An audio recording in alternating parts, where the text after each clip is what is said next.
Hello everyone, હું Mehul sir આપ સૌનું સ્વાગત કરું છું મારી ચેનલ ધ બ્રાઇટર્સમાં. તો આજના વિડીયોની અંદર આપણે એડવાન્સ પાયથન પ્રોગ્રામિંગનો ચેપ્ટર નંબર 2 એના આઈએમપી ક્વેશ્ચન્સનો તમને અભ્યાસ કરાવીશ. આપણે આપણી ચેનલ પર ઓલરેડી ચેપ્ટર 1ના મોસ્ટ આઈએમપી ક્વેશ્ચન અપલોડ કરી દીધા છે.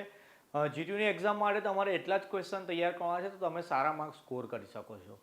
તે ઉપરાંત તમારી કોલેજની અંદર જો ઇન્ટરનલ એક્ઝામ લેવાતી હોય તો એની અંદર બી તમે આ પ્રશ્નો તૈયાર કરી શકો છો. એમાં પણ આમાંથી પ્રશ્નો તમારા પૂછાઈ શકે છે.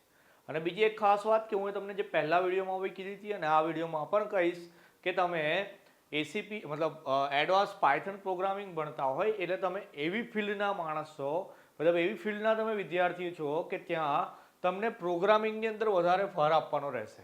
ઓકે, તો પ્રોગ્રામિંગ ની અંદર વધારે ભાર આપવાનો જેનો મતલબ એવો છે કે તમારે એક્ઝામ માટે પ્રોગ્રામ વધારે તૈયાર કરવાના છે.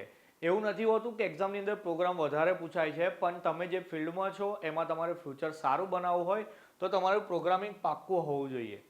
તો એક્ઝામ માટે પ્રોગ્રામ પણ આઈએમપી આવતા હોય છે. જેવી રીતે હું તમને અહીંયા ક્વેશ્ચન આપીશ એવી રીતે પ્રોગ્રામ પણ આઈએમપી આપવામાં આવે એવા હોય છે. મને ખબર બી છે કે જીટીયુમાં કયા પ્રોગ્રામ પૂછાય છે, પણ હું તમને નહીં આપું એ તમારા સારા માટે. કેમ કે તમારે પ્રોગ્રામ બધા તૈયાર કરવાના, પ્રોગ્રામિંગ બધું શીખી લેવાનું છે. થિયરી કઈ કરવાની એ હું તમને કહી દઈશ. થિયરી પર વધારે ફોકસ કરવાની જરૂર નથી. હું અહીંયા જેટલા પ્રશ્નો આપું એટલા જ તમારે તૈયાર કરવાના, બરાબર? તો પહેલા ચેપ્ટરના આઈએમપી ક્વેશ્ચન તમને મળી ગયા છે. બીજા ચેપ્ટરના વિડીયોમાં તમને બતાવી દઉં છું. આટલા જ ક્વેશ્ચન તૈયાર કરવાના. કયા ક્વેશ્ચનનો આન્સર કેવી રીતે લખવાનો એ પણ આપણે જોઈ લઈએ. તો ક્વેશ્ચન 2ના આઈએમપી ક્વેશ્ચન કયા છે? તો 5 ક્વેશ્ચન છે જે ચેપ્ટર 2માંથી કરવાના છે. કેટલા માર્કનું હતું ચેપ્ટર આપણું? ઓકે, 12 માર્કનું ચેપ્ટર છે એટલે વધારે પ્રશ્નો નથી. 5 જ જે થિયરિટિકલ પ્રશ્નો છે એ જ તમારે અહીંયા તૈયાર કરવાના છે. પહેલો ક્વેશ્ચન છે કે એક્સપ્લેન મોડ્યુલ. એક્સપ્લેન મોડ્યુલ એવું પૂછાય તો 4 માર્કની અંદર કે 7 માર્કની અંદર પૂછાય તો કેવી રીતે આન્સર લખવાનો? તો પહેલા મોડ્યુલને આપણે ડિફાઇન કરવાનો. ગુજરાતીમાં કહું તો એની વ્યાખ્યા આપણે પહેલાં લખવાની. એના પછી એની સિન્ટેક્સ કે પ્રોગ્રામની અંદર મોડ્યુલની સિન્ટેક્સ કઈ રીતે આવે એટલું લખ્યા પછી તમે જે મોડ્યુલની સિન્ટેક્સ છે એના આધાર પર એક પ્રોગ્રામ બી તમારે લખીને બતાવવાનો, જેને આપણે એક્ઝામ્પલ કહીએ છીએ. તો ક્વેશ્ચન 4 માર્કમાં પૂછાય તમે આવી રીતે લખો, 7 માર્કમાં પૂછાય તો બી તમારે એ રીતે જ લખવાનું કે પહેલાં ડેફિનેશન લખવાની, પછી સિન્ટેક્સ લખવાની અને એના પછી તમારે લખવાનો પ્રોગ્રામ અથવા તો એક્ઝામ્પલ ડીએસપી. ઓકે, ડીએસપીની રીતે આપણે આન્સર લખીશું. બીજો ક્વેશ્ચન છે ટાઈપ ઓફ ઇમ્પોર્ટિંગ મોડ્યુલ અને ત્રીજો ક્વેશ્ચન છે મોડ્યુલ પાર્ટ. ઓકે, તો આ 3 ક્વેશ્ચન જે છે એ મોડ્યુલ પર આધારિત છે. બીજામાં એવું કહે છે કે ઇમ્પોર્ટિંગ મોડ્યુલ એટલે એક મોડ્યુલને આપણે એક ભાગમાંથી બીજા ભાગમાં લઈ જવું હોય એને આપણે સાદી ભાષામાં ઇમ્પોર્ટ કહીએ છીએ. તો એ ઇમ્પોર્ટિંગ છે તો કઈ ટાઈપે ઇમ્પોર્ટ કરી શકાય એવી 3 ટાઈપ આપેલી તમને. એ બધી ટાઈપ્સ લખવાની છે અને દરેક ટાઈપના 3 મુદ્દા એ જે એક્સપ્લેન કરવા માંગતા હોય એ રીતે લખવાના. આમાં પણ તમારે એક પ્રોગ્રામ તૈયાર કરવાનો કે ભાઈ ઇમ્પોર્ટિંગ ઓફ મોડ્યુલ જે બતાવતું હોય એવો એક પ્રોગ્રામ તમારે એની સાથે તૈયાર કરવાનો. એક્ઝામમાં જેમ કે પહેલો ક્વેશ્ચન છે એક્ઝામની અંદર પૂછાય જીટીયુની અંદર તો એવી રીતે પૂછાશે explain module with example. Okay, તો ત્યાં તો લખેલું હોય છે એક્ઝામ્પલ એટલે કે આપણે પ્રોગ્રામ લખવાનો જ છે. પણ જો કોઈ ક્વેશ્ચનની અંદર જેમ કે બીજો ક્વેશ્ચન એવી રીતે પૂછ્યો છે explain types of importing module, આટલું લખીને આપ્યું છે એમાં નથી લખ્યું વિથ એક્ઝામ્પલ તો બી તમારે એક્ઝામ્પલ તૈયાર કરવાનું છે. અને એક્ઝામમાં ના કીધું હોય તો બી તમારે એક્ઝામ્પલ લખીને આપવાનું છે. એનાથી માર્ક્સ તો તમને એવું માનો કે 4 માર્કનો છે તમે બધી ટાઈપ સમજાવી દીધી. એક્સ્ટ્રામાં પ્રોગ્રામ લખો એટલે એવું નહીં કે 4માંથી 5 માર્ક મળશે, પણ એનાથી તમારી તૈયારી પાક્કી થશે, સારી થશે ને ઇમ્પ્રેશન સારી પડશે, બરાબર? પેપરનું પ્રેઝન્ટેશન બી સારું હોવું જરૂરી છે. જીટીયુમાં જેટલું સારું લખાણ હોય એટલા જ સારા માર્ક આવે. હું પહેલા સેમથી તમને કહેતો આવ્યો છું. ત્રીજો ક્વેશ્ચન છે મોડ્યુલ 5. એમાં પણ તમારે પ્લસ પ્રોગ્રામ એનો લખવાનો છે.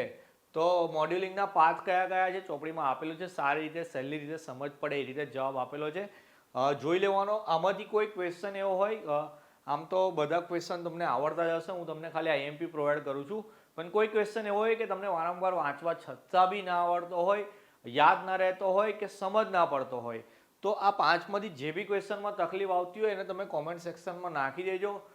હું તમને પર્સનલમાં સમજાવવાની કોશિશ કરીશ. પર્સનલ માટે આપણે ટેલિગ્રામ ગ્રુપ ચાલુ છે. ટેલિગ્રામમાં જઈને ઓનરમાં મતલબ કે મને પર્સનલમાં તમારે મેસેજ કરવાનો. જે બી ક્વેશ્ચનમાં પ્રોબ્લેમ હોય કોઈ બી વિષયમાં, એવું નહીં કહેતો કે એડવાન્સ પાયથન પ્રોગ્રામિંગમાં, તમારા કોઈ બી સબ્જેક્ટમાં કોઈ બી જગ્યાએ ક્વેરી હોય તો તમે મને પર્સનલમાં કહી શકો છો, બરાબર? તો ટેલિગ્રામમાં જોઈન ના થયા હોય તો ત્યાંથી પહેલાં જોઈન થઈ જજો. ચોથો ક્વેશ્ચન છે આપણે package and step to create it. Okay ચાલો, એટલે પહેલાં પેકેજ શું છે એ સમજાવવાનું છે. એટલે એક્સપ્લેન પેકેજ એવો ક્વેશ્ચન છે. એના પછી સ્ટેપ ટુ ક્રિએટ ઇટ, એટલે પેકેજ કેવી રીતે ક્રિએટ કરવાનું એના સ્ટેપ લખવાના છે. જે રીતે પહેલા 3 ક્વેશ્ચન મોડ્યુલના હતા, 2 ક્વેશ્ચન આપણા પેકેજ પર છે. ચેપ્ટરનું નામ શું હતું ભાઈ? ચેપ્ટરનું નામ હું એ મેન્શન નહીં કરું, પણ ચેપ્ટરનું નામ આઈ થિંક ફંક્શન મોડ્યુલ ને પેકેજ એ રીતે જ આપેલું છે. તો આ 2 વસ્તુ તમારે સમજાવવાની છે. તો પેકેજ શું છે પહેલાં એને એક્સપ્લેન કરવાનું, કઈ રીતે ડીએસપીની રીતે કરવાનું ભાઈ, પહેલાં એને ડિફાઇન કરી દો, સિન્ટેક્સ લખો, પ્રોગ્રામ લખી દો. એની સાથે સાથે સ્ટેપ ટુ ક્રિએટ ઇટ. હવે એકચ્યુઅલી જે રીતે પ્રોગ્રામ લખતા હોય એ રીતે પેકેજ ક્રિએટ થાય તો એ જ સ્ટેપ લખવાના આવશે. અને 5મો ક્વેશ્ચન છે પીઆઈપી, એટલે પેકેજ ઇન્સ્ટોલર ફોર પાયથન. પીઆઈપીનું ફૂલ ફોર્મ છે પેકેજ ઇન્સ્ટોલર ફોર પાયથન. તો પીઆઈપી વાળો ક્વેશ્ચન, હવે એવું કહું કે 5 ક્વેશ્ચન આઈએમપી છે, એમાંથી પીઆઈપી તો તમારે એક્ઝામમાં લખવાનો છે એવું માની લો. ચેપ્ટરનું વેટેજ 12 માર્કનું તમને કીધું, એક ક્વેશ્ચન 7 માર્કમાં પૂછાશે, તો એવું માન લો એવું નહીં, પાક્કું જ છે, કન્ફર્મ જ છે કે પીઆઈપી તો તમારી એક્ઝામમાં પૂછાઈ ગયો છે. આમ તો હું તમને 5 જ પ્રશ્નો તૈયાર કરવા આપું છું. આ 5માંથી જીટીયુમાં પૂછાવાના, તો 5 જ પાક્કા કરી દેવાના. બહુ વધારે પ્રશ્નો નહીં, 5 તો તૈયાર થઈ જાય. ઇન્ટરનલ માટે બી તમે આટલા પ્રશ્નો તૈયાર કરી દો તો બી કોઈ વાંધો નહીં આવે, આમાંથી જ પૂછાશે. પણ ખાસ એક વાત હું વારંવાર તમને જે કહેતો આવ્યો છું એ જ વાત ફરી એકવાર કહી દઉં કે જે બી ટોપિક તમે તૈયાર કરો એને રિલેટેડ એક પ્રોગ્રામ તો તમારે તૈયાર કરવાનો એટલે કરવાનો છે. અને બીજી વાત કે ઇન્ટરનલની અંદર તમને જો આઈએમપી જોઈતું હોય તો તમે કોલેજના તમારા ફેકલ્ટી જે સબ્જેક્ટ ભણાવતા હોય એની પાસેથી લેવાનું, અથવા તો તમને જે એસાઇનમેન્ટ લખવા આપતા હોય કે ટ્યુટોરિયલ હોય, તમારું કોઈ બી વસ્તુ કોલેજમાંથી જે ભણાવતા હોય એમાંથી જ ઇન્ટરનલમાં પૂછાતું હોય છે.